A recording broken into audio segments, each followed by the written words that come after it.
Hi, welcome back to Country Basket Weaving. I'm your hostess, Sandy Atkinson. Today we're going to be working on a diagonal twill weave basket, and it's this one here. I've added a little bit of color in there, but that has another purpose other than adding color to it. The material and cut for this pattern is as follows. You're going to need 5/8 inch flat, cut 28 pieces, 36 inches long. Dye 4 of the pieces your color choice. 5/8 inch flat oval we'll use for the rim, 5.5 millimeter cane, number 2 round smoked if you prefer, and raffia we're going to put in for the rim filler. I've already went ahead and laid out the base because it's a challenge to weave this one in, and it'll be much easier for me to talk you through it. So I want you to take all your pieces, and after they're soaked, mark the centers on the wrong side. Lay 6 pieces under the tips underneath the spoke weight, then lay 2 of your dyed pieces, and then 6 more of your natural pieces. So we have 14 pieces laying under the spoke weight, and the centers are lined up together down here. Starting with your first row, it's going to be the row, this dyed row right below the center lines. That's your first row. And it's going to weave in under 2, over 2, under 2, over 1, under 1, over 2, under 2, over 2. Row 2 will be a natural piece. It weaves over 1, under 2, over 2, under 2, over 2, under 2, over 2, under 1. Row 3, over 2, under 2, over 2, under 1, over 1, under 2, over 2, under 2. Row 4, under 1, over 2, under 2, over 2, under 2, over 2, under 2, over 1. Row 5, under 2, over 2, under 2, over 1, under 1, over 2, under 2, over 2. Row 6, over 1, under 2, over 2, under 2, over 2, under 2, over 2, under 1. Row 7, over 2, under 2, over 2, under 1, over 1, under 2, over 2, and under 2. Now, row 9 comes back up here, or row 8, pardon me. Row 8 is another dyed piece, and now we're going to weave from the center line up. And your 8th row is this way. Over 2, under 2, over 2, under 1, over 1, under 2, over 2, and under 2. Row 9, under 1, over 2, under 2, over 2, under 2, over 2, under 2, and over 1. Row 10, under 2, over 2, under 2, over 1, under 1, over 2, under 2, over 2. Row 11, under 1, over 2, under 2, over 2, under 2, over 2, under 2, over 2, and under 1. Row 12, over 2, under 2, over 2, under 1, over 1, under 2, over 2, under 2. Row 13, under 1, over 2, under 2, over 2, under 2, over 2, under 2, over 1. And our last row, row 14, under 2, over 2, under 2, over 1, under 1, over 2, under 2, and over 2. That was a mouthful. Okay, now clip your 4 corners. First of all, once you have this all wove in, you need to space it. And it's spaced just a tiny bit apart. I need some room to get in there to do my twining.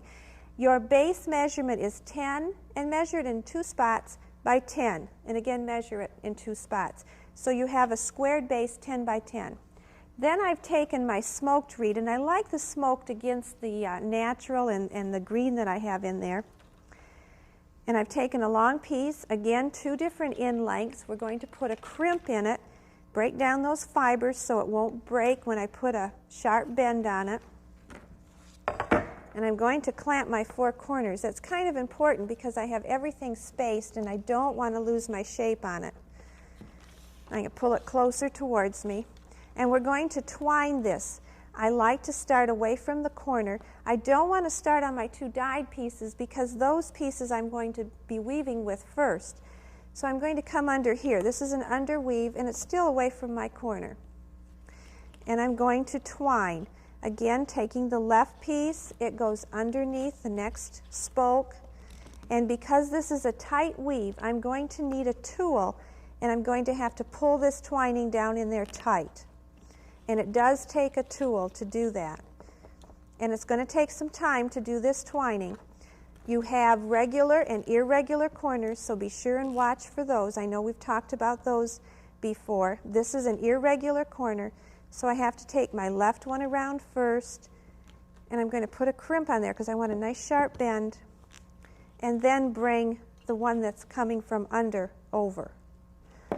So go ahead and twine all the way around the basket. I'm going to get in the next one where I've finished my twining, and I'll quickly show you how to end it. And this one is real wet. Here I have my twining done. I've watched my corners. This is where I started. And so on this piece, I'm going to end where I started. I can cut off this excess length I have here. And I'm going to come across here. This is the one on my left. And I'm going to put a crimp on it, and I'm going to hide it underneath. I'm going under the twining, and I'm opening up underneath the weaver. And I'm going to cut that a little shorter because I don't want it to come out. And I don't want the end to show. And I'm going to stick it under there like that. Bring the other end up. And again, let's put our crimp on it first. Cut the length so it hides underneath there. And slide that one in there also.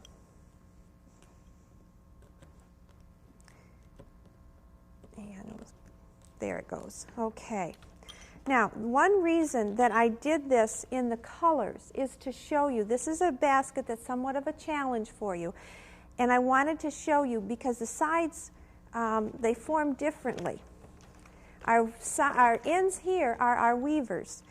And we're going to bring the, first of all, we need to turn this over. So my right side is now up. And I'm going to bring these together. And these are going to become my 2 corner spokes.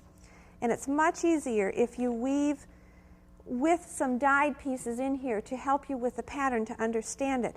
When you get good at this pattern, you can make all kinds of dyed pieces or leave them out and do it all natural. You can eventually leave out the twining also because you'll understand the pattern. I'm coming under here, and this is a twill. This is a true twill up the sides. I'm over 2 here, so I know I must be under the next 2. Taking the spoke to the left, I'm going to bend it so it goes to the right. And I have this little peak here on it, and that's going to become my corner. I'm weaving it under 2, over 2, under 2, and then I'll have 1 over here. And clamp that with a clothespin to hold it in place. Come over here. I'm under 2 from the base on this piece, so I know I have to be over 2, going my right piece to the left. So I'm going to be over my other dyed and over the next piece, which is a natural, and weave that piece out. Now, it's a lot easier if I turn this whole base up and I'm working this way with it. I'm coming to this side. I was under 2, I was over 2, now I'm under 2 here, so I know I have to be over to the next 2, which is 1, 2, then under 2, and then I'm over 2. And I'm going to move my clothespin up to hold that next one in. Okay, coming back to this side. I am over 2, so I know I have to be under 2. Here's 1 under.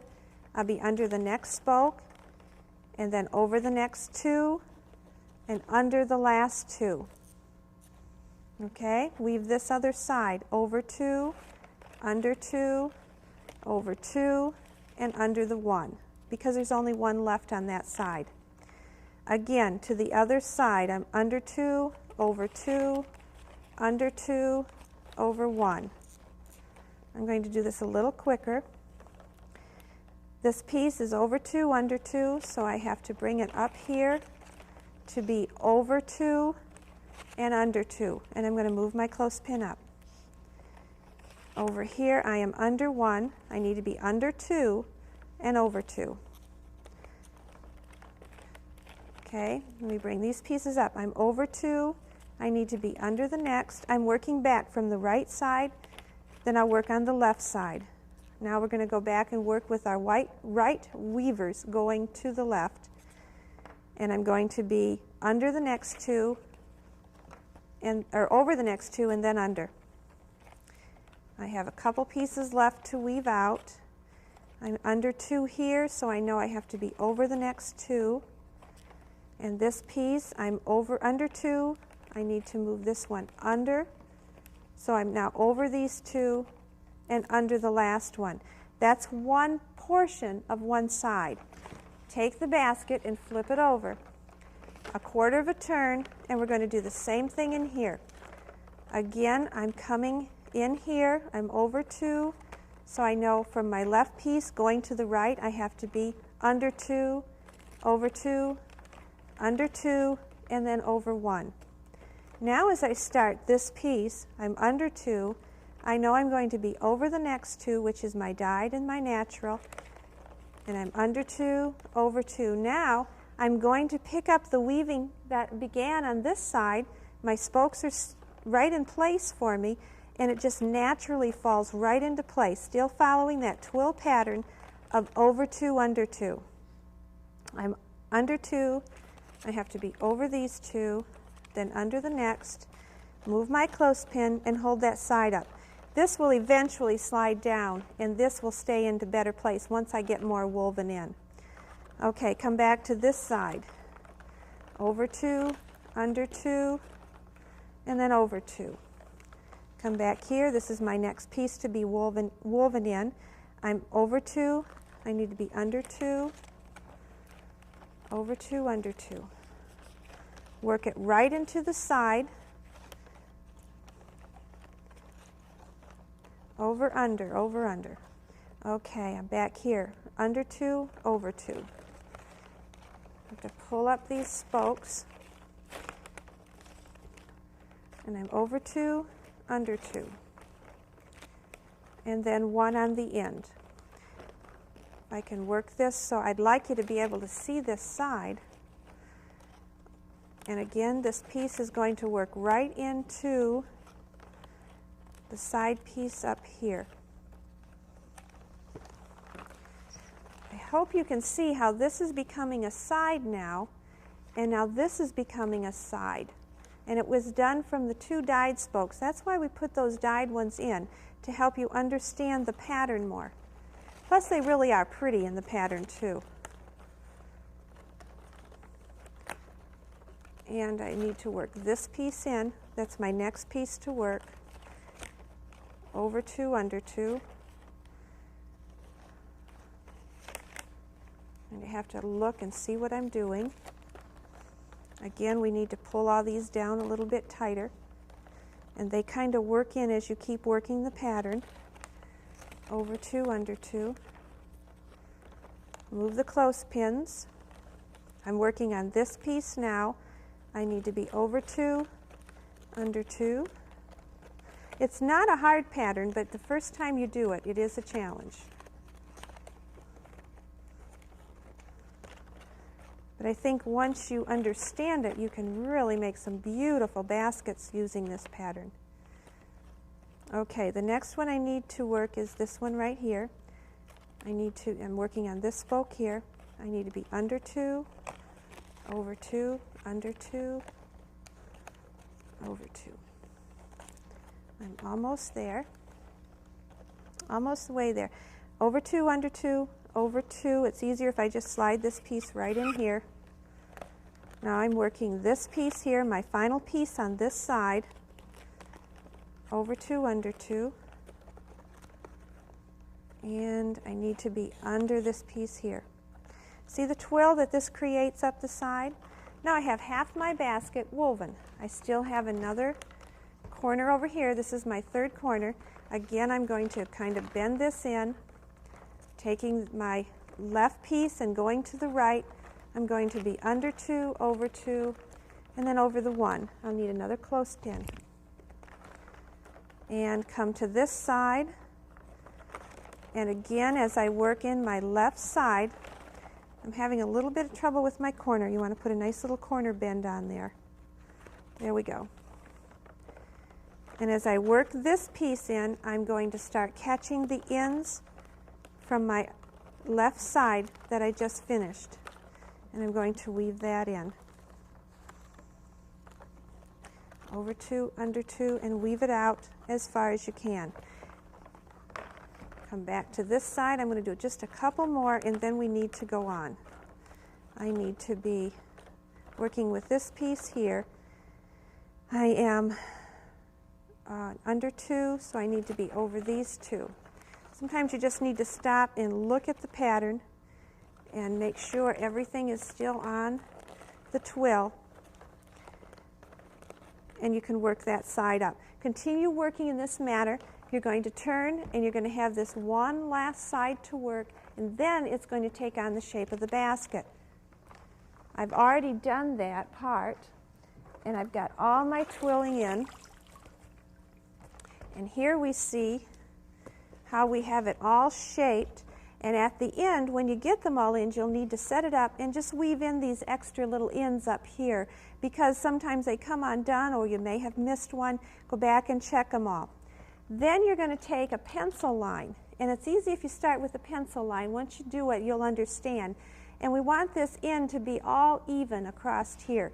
So I just did a pencil line and made sure I got the same number of spokes up, and I was on the same line all the way across. And once you have that pencil line in there, then you're going to come in here and we're going to cut right at the top of the pencil line. You're going to cut this all off and make all this top even. You might want to make sure all your spacing is real good and even all the way around the basket before you start cutting all this off, because once it's off, we can't put it back on, of course. And I'm going to cut it all the way around. I've already checked my spacing. Oops, I'm a little bit higher here. Need to come down a little bit. Need some good sharp scissors for this part.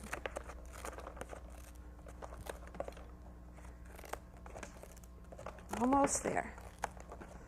Once I have all of it cut off, I am still going to look at it and make sure that it's pretty even across here. Sometimes when you're cutting across there, you will get a little uneven. Just go back, do any trim and adjustment on it that needs to be done. Then we're ready to put our rim on. For the rim, I kept it real simple for this one. You could do a decorative rim on it real easily, but we're just going to do a basic rim today. I've got a 5/8 inch flat oval, and I'm going to come in here, and like I always do, I'm going to whittle down the top for about 3 inches. And I'm going to lay it across here, and of course pin it on. Flat side goes against the basket. Make sure I get all those ends in laying flat underneath the rim,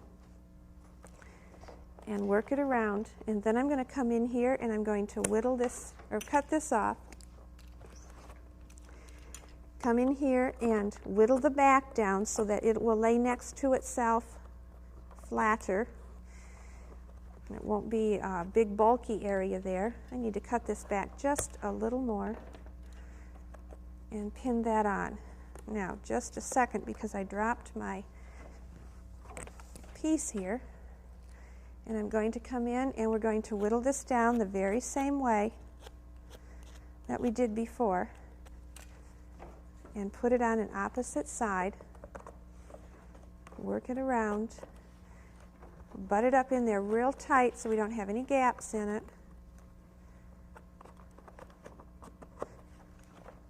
And cut this off over here. And one last whittle here. Whoops, that was a little too much. We'll go ahead and use it. I've used 5mm cane on here because I like, it's a big basket and it can handle the size. I'm going to come in here from the bottom up. Again, my right side is facing the inside of the basket. I'm coming between the rim and the basket. I know we go over this a lot, but sometimes it's hard to understand what I'm doing, so it never hurts to review. Go back to the outside.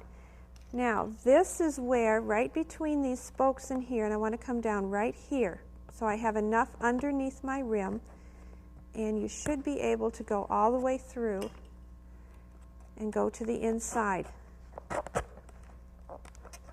And we're going to repeat that step one more time. And back to the outside. I need a tool in there. There we go. Bring up the inside.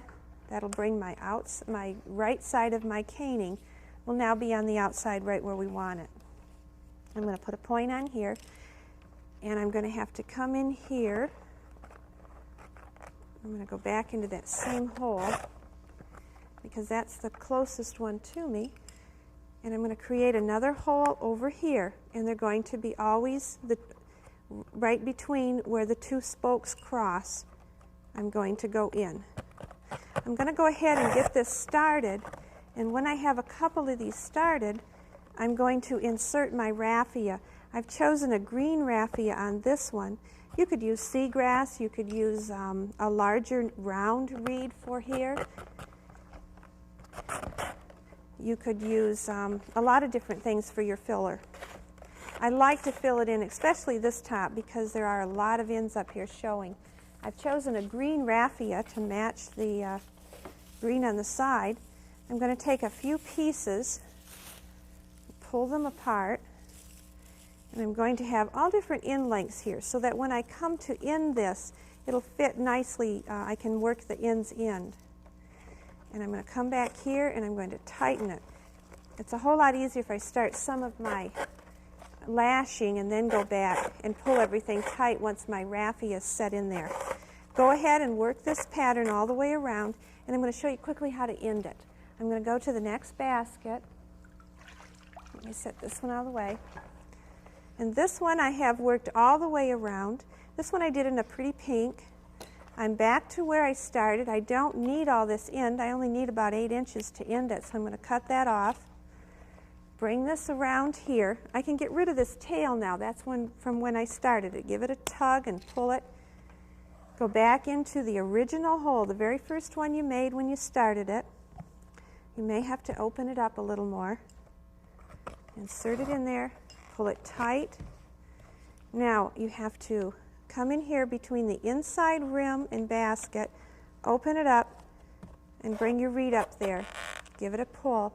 Very gently lift up this raffia, this rim filler, whatever you use, and go underneath it. And then work your way